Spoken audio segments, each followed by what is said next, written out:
Project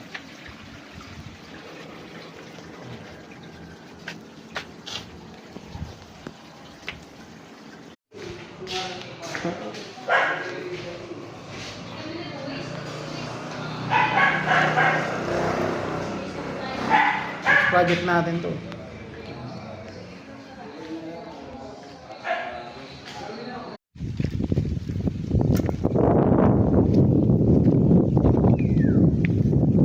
Ayun ang farm nila, yung sinasabi nila yung farm nila.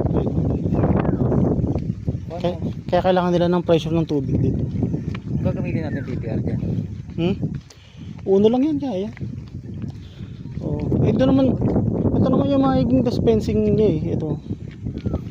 Ang laki na ito. Promise. Promise. Another big project.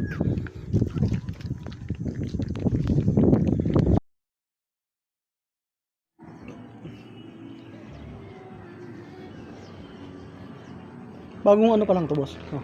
Bagong subdivision. Bagong subdivision. Ano ba lang ako dito? 6 months. Mayroon din siyang tangke. Naka-ano lang din. Naka-gravity type lang siya.